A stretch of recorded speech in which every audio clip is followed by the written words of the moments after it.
Strawberry ফ্লেভারে ice cream তৈরি করে দেখাবো। এই রেসিপিটা কিন্তু কেউ মিস করবেন না, সকলের সঙ্গে থাকবেন এবং দেখবেন। হ্যালো এভরিওয়ান, আসসালামু আলাইকুম। আশা করছি সকলে অনেক অনেক বেশি ভালো আছেন, আমিও ভালো আছি আলহামদুলিল্লাহ। আবারও ফিরে এসেছি আপনাদের মাঝে ছোট্ট একটি রেসিপি নিয়ে। আশা করছি আমার এই সহজ রেসিপিটি আপনাদের কাছে অনেক বেশি ভালো লাগবে। তো চলুন রেসিপিটি শুরু করা যাক।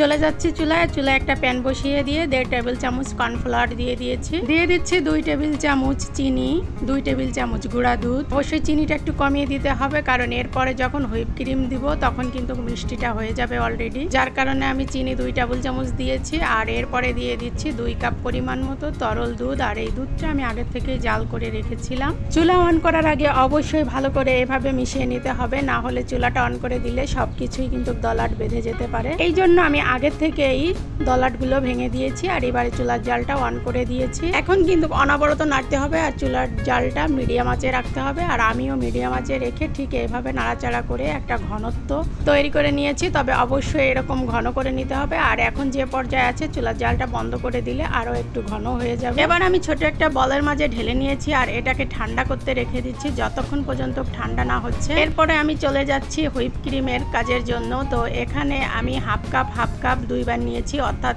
1 কাপ হুইপ ক্রিম নিয়েছি। তো আমি হাফ কাপ দিয়ে মেপেছি, যার কারণে 2 বার করে দেখিয়ে দিলাম। আর এবার একটা ইলেকট্রিক বিটারের সাহায্যে আমি ভালো করে বিট করে নিচ্ছি। প্রথমে লোতে করেছি, তারপরে মিডিয়াম, তারপরে স্পিড দিয়ে করে নিয়েছি। আমার বেশি সময় লাগেনি, 3 থেকে 4 মিনিট লেগেছে ফোমি করতে। তো দেখতেই পাচ্ছেন কতটা ফোমি হয়ে গেছে, দেখে বোঝা যাচ্ছে। আর অনেক বেড়েও গিয়েছে। আগে থেকে যে দুধের মিশ্রণটা তৈরি করে রেখেছিলাম ওটাও কিন্তু আমি ফ্রিজে রেখে দিয়েছিলাম, ঠান্ডা হয়ে গেছে। দিয়ে দিচ্ছি স্ট্রবেরি ফ্লেভার 1 টেবিল চামচ, সামান্য পরিমাণের ফুড কালার লাল রং, এতে কালারটা ভীষণ সুন্দর আসবে। তো এগুলো দিয়ে আমি আবারও কিছুক্ষণ বিট করে নিচ্ছি। তবে এখন কিন্তু খুবই কম সময় বিট করে নিয়েছি। চারপাশটা যখন সাদা সাদা লেগেছিল হুইপ ক্রিমগুলো, তো আমি একটা সাহায্যে মিলিয়ে নিলাম। তো তারপরে আবারও প্রায় 30 সেকেন্ডের মতন করে নিয়েছি বিট। এবার একটা বক্সের ভিতরে আমি সুন্দরভাবে ঢেলে নিচ্ছি আর এটাকে 6 ঘন্টার জন্য ফ্রিজের ভিতর রেখে দিব, যতক্ষণ পর্যন্ত বরফ না হচ্ছে। তো 6 ঘন্টা পরে অলরেডি আমি এটাকে বের করেও নিয়েছি। আর বিসমিল্লাহ, দেখুন বক্সটা খুলে নিয়েছি আর কতটা সুন্দর হয়েছে। আর এখন আমার পরিবেশনের পালা।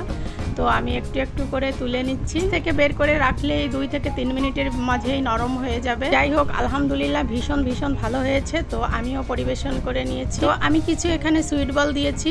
সুইট বলটা দিলে আমার ছোট ছেলেটা খেতে ভীষণ পছন্দ করে, যার কারণে দিয়েছি। আর দেখতেও ভীষণ সুন্দর লাগছে। এভাবে যদি সহজে আমরা বাসায় আইসক্রিম তৈরি করতে পারি, তাহলে কেন বলেন বাজার থেকে ভেজাল ক্রিম কিনে খাবো? তো অবশ্যই আপনারাও বাসায় এভাবে ট্রাই করবেন। কেমন হয়েছে কমেন্ট সেকশনে জানাবেন। রেসিপিটি ভালো লেগে থাকলে অবশ্যই লাইক, কমেন্ট, শেয়ার। সবাই ভালো থাকবেন, সুস্থ থাকবেন। বিদায় নিচ্ছে, আসসালামু আলাইকুম।